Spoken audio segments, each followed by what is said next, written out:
देखिए, कलयुग में जो बीज मंत्रों का महत्व है वो बहुत ही अलग है। बीज मंत्र भले ही सूक्ष्म हैं, परंतु इनके अंदर एक विशाल वृक्ष छुपा हुआ है। और जब ईश्वर ने सृष्टि बनाई थी तो सबसे पहले उत्पत्ति बीज की ही हुई थी। सबसे पहले जो बीज की उत्पत्ति हुई थी, और बीज में सबसे पहले जो उत्पन्न हुआ था वो ओंकार स्वरूप उत्पन्न हुआ था। जब सृष्टि का स्पंदन हुआ था तो ओंकार रूप में, उसके बाद वेष्ट स्पंदन, इसमें 8 बीज निकले, जिसमें आपका पृथ्वी, जल, अग्नि, वायु और जल। तो ये आपके 5 और 3 रह गए क्या? मन, बुद्धि और अहंकार। मन, बुद्धि, अहंकार मिला के 5 तत्व, और ये बीज के रूप में इनको देखा गया है। तो टोटल ये 8 बीज है। अब 8 बीज में प्रथम जो बीज है वो क्या है? देखिए, तंत्र में इसका बहुत बड़ा प्रभाव है। बीज मंत्र के माध्यम से किसी भी सिद्धि की प्राप्ति भी की जा सकती है, किसी कार्य को आसान तरीके से बनाया भी जा सकता है। ये सारा खेल बीज का है। कलयुग में बीज मंत्र बहुत ही पावरफुल है। अगर इनको आप जप लेंगे तो इनसे रोग को भी मुक्ति दी जा सकती है। आपके शरीर से रोग भी खत्म कर सकते हैं। एक एक जो आपकी वर्णमाला है, आ से लेकर छा तक, ये सभी बीज है। सिर्फ वर्णमाला ही अगर आप जपते रहें तो उससे भी आपको जीवन में बहुत ही लाभ मिलेगा। इसलिए बच्चों को शुरुआत में वर्णमाला सिखाई जाती है। वर्णमाला से ही सारे मंत्र बने हुए हैं। तो 8 बीज जो है, 8 बीज में सबसे पहला बीज क्या है? वो है ए, जिसको बोलते हैं ए। ए पे अब मात्रा लगा दीजिए आई, और उस पर बिंदी लगा दीजिए तो एम। तो ये जो पहला बीज है वो गुरु बीज है। गुरु बीज, अब आपने इस पे बहुत ही अच्छा एक तर्क के हिसाब से बताना चाहूंगा। पहले स्त्रियां अपने पति को ए कह के बुलाती थी, ए जी इधर आ जाइए। अब लोग नाम लेने लगे, बात लगे, लेकिन पहले ए कह के बुलाया जाता था। तो ए का मतलब क्या होता है? एक तो नंबर 1 गुरु प्रभाव, क्योंकि गुरु बीज है। तो शास्त्रार्थ अनुसार किसी भी पत्नी को गुरु बनाने की जरूरत नहीं होती, उसका पति ही गुरु रूप में उसे स्वीकार कर लेना चाहिए। लेकिन आजकल का स्थिति यह है कि कहीं पति भी गलत है, नशा कर रहा है, या इस तरीके की स्थितियां पैदा कर रहा है परिवार में। अब कोई नशा करेगा या गलत तरीके से व्यवहार करेगा तो उसको गुरु रूप में कैसे मान लिया जाए? पहले पूजा पाठ करते थे लोग, यज्ञ करते थे, हवन करते थे, ईश्वर का स्मरण करते थे, तो लोग, उनकी पत्नियां उनको गुरु रूप में स्वीकार करती थी। तो ए शब्द का जो प्रयोग है, एक तो सबसे बड़ी इसमें 3 चीजें हैं। एक तो गुरु बीज, दूसरा सरस्वती का बीज मंत्र भी ए है, एम है। अगर आप एम एम एम करके जपते हैं तो आपको सरस्वती माता की सिद्धि प्राप्ति होती है। तीसरा, ए बुलाने से, मैं शास्त्रार्थ के हिसाब से बात कर रहा हूं कि उसमें ए शब्द का जो अर्थ है वो है किसी भी व्यक्ति को अपने अनुकूल बना लेना।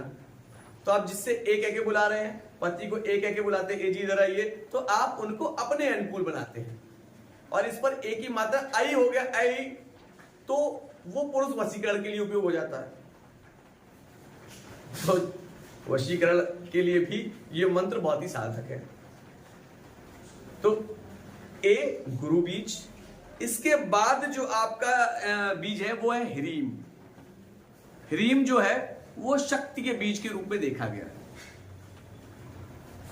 अब शक्ति बीज ह्रीम जब है तो ये कहीं भी लगाया जा सकता है। जहां लगा देंगे, जिस मंत्र के आगे या पीछे ह्रीम लगाएंगे तो एक उस मंत्र में शक्ति पैदा हो जाती है। ये माता दुर्गा जी का या महाकाली का जिसके पास सर्वार्थ शक्तियां हैं, ये शक्ति का ही बीज मंत्र है। किसी भी मंत्र के आगे पीछे लगा दीजिए, किसी भी बीज के आगे पीछे लगा दीजिए, तो इसमें शक्ति का प्रभाव हो जाता है। इसी तरीके से श्रीम जो है वो आपका रमा बीज है। अब रमा बीज जो श्रीम है, इससे भी लक्ष्मी जी की प्राप्ति होती है। इसको जपिए, लक्ष्मी जी की प्राप्ति कर लीजिए। इसी तरीके से क्लीम जो है आपका काम बीज है। इसके जाप मात्र से अंदर जो गलत इच्छाएं आती हैं व्यक्ति के, तो उनको भी रोका जा सकता है, अपने इंद्रियों को केंद्रित किया जा सकता है क्लीम बीज से। ट्रीम, ये पहली बार सुना होगा शायद बहुत से लोगों ने, लेकिन ये तेजो बीज है, तेज को उत्पन्न करता है। इसी तरीके से आपने एक शब्द सुना होगा हिरीम, हिलीम और हिलरीम। हिलरीम जो है मां बगलामुखी के बीज मंत्रों में से एक है, उसमें रा लगा हुआ है, सर्वोच्च जिसको बोलते हैं। ये भी एक बीज है और उन 8 बीजों में से इसको रक्षा बीज के रूप में रखा गया है। इसी तरीके से क्रीम रजो बीज, ये 8 बीज हैं। इन 8 बीजों के जाप मात्र से आप सिद्धि मार्ग को प्राप्त हो सकते हैं।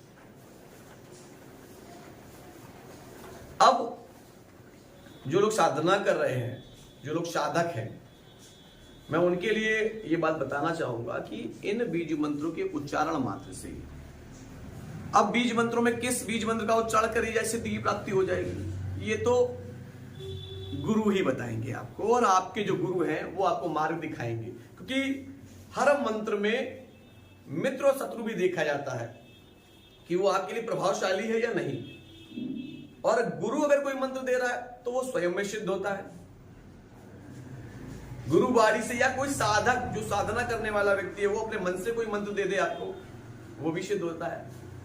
लेकिन अगर आपको स्वयं कुछ करना है, अपने जीवन में अच्छा करना है, अपने जीवन में आगे बढ़ना है, अपने जीवन में आने वाले संकटों को रोकना है, तो उसके लिए आप वर्णमाला को उठा लीजिए और वर्णमाला में जितने भी बीज हैं आ से लेकर तक छा तक, उनको बारी बारी से उन पर अंक की बिंदी लगाकर अम आम ईम ईम ऊम ऊम इस तरीके से पूरी वर्णमाला को जपा जा सकता है, और उससे भी आपको बहुत ही सकारात्मक प्रभाव मिलेंगे।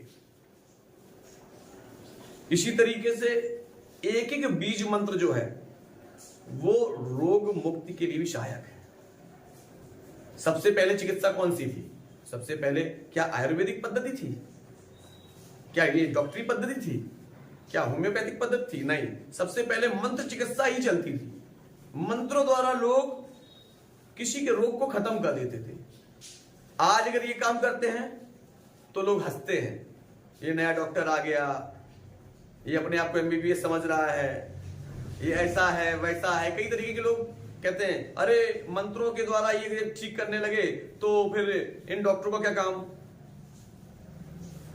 लेकिन अगर वेद उठाकर देख लीजिए, अथर्ववेद को उठाकर देखिए, एक एक सूक्त आपको मिलेगा। एक एक सूक्ति जो है उसमें आपको रोग निवारण हेतु भी मिलेगी, शत्रु निवारण हेतु भी मिलेगी, स्तंभन करने के लिए भी मिलेगी, उच्चाटन करने के लिए भी मिलेगी, मारण करने तक के लिए भी उसमें दिए हुए हैं सूक्त। कौन कहता है कि सनातन में ताकत नहीं है? सनातन को जानिए, मंत्रों को जानिए, मंत्रों को सीखिए। मैं गारंटी के साथ कह सकता हूं ऐसी ऐसी विद्याएं हैं, आज भी वो जागृत हैं। अगर आप उनको कायदे से सीख लें तो शत्रु तो बहुत दूर की बात है, परिंदा भी आपको पर नहीं लगा पाएगा, परिंदा भी आपके सामने पर नहीं मार पाएगा। लेकिन ये जितनी भी सिद्धियां हैं साधकों के लिए, वो उपयोगी कहां पर है? जब आप निस्वार्थ किसी की मदद कर रहे हैं, निस्वार्थ किसी की सेवा कर रहे हैं, किसी को बेवजह सता नहीं रहे हैं। लेकिन जो आपको सताए, कहते नहीं अपनी रक्षा के लिए शस्त्र उठा लेना चाहिए। हर युद्ध में भगवान कृष्ण ने भी जब युद्ध की बात आई तो शस्त्र उठाने के लिए पांडवों को भी मजबूर कर दिया था कि नहीं, भूल जाओ मोह माया, भूल जाओ ये अपना है अपराया, आपको इस वक्त शस्त्र उठाने की जरूरत है क्योंकि ये युद्ध है। इसी तरीके तंत्र शास्त्र में भी मैं स्पष्ट कहता हूं, छेड़ोगे तो जवाब भी मिलेगा, नहीं छेड़ोगे तो कोई बात नहीं। हम अपने मार्ग पर चल रहे हैं, आप अपने मार्ग पर चलते रहिए। बगलामुखी माता 10वीं महाविद्याओं में 8वीं महाविद्या है। मारणम, मोहनम, वशीकरणम, स्तंभनम, इनके ऐसे ऐसे कीलक, पंजर और कवच, स्त्रोत, मंत्र इस तरीके के हैं। अगर आप इनको कायदे से भी साधना कर लीजिए तो धन, ऐश्वर्य, सुख, समृद्धि और वैभव के साथ साथ शत्रुओं का समर्पण भाव आपको स्वयं देखने को मिल जाएगी। शत्रु किस तरीके से समर्पण हो जाता है।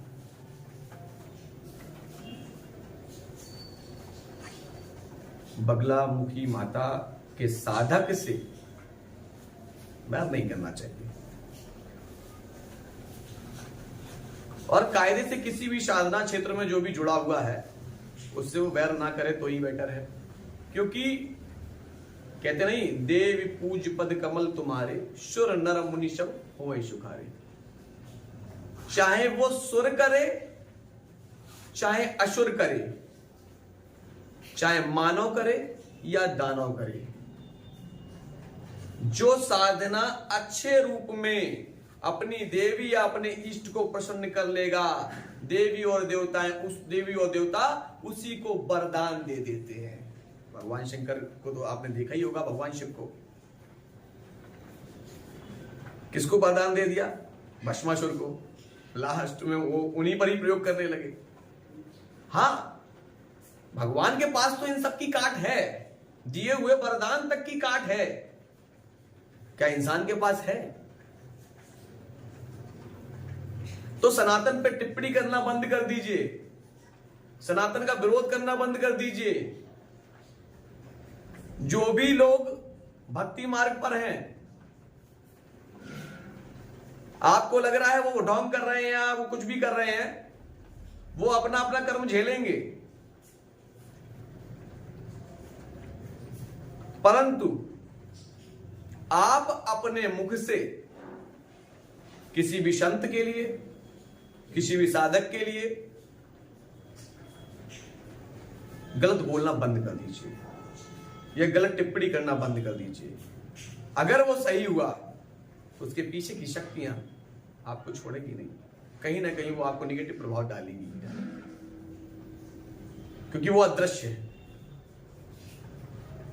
और अदृश्य जैसे भूत अदृश्य होता है, और अदृश्य में अगर कोई कार्य कर जाए, कितना भी शक्तिशाली व्यक्ति को कहीं ना कहीं डर और भय उसको पैदा हो जाता है।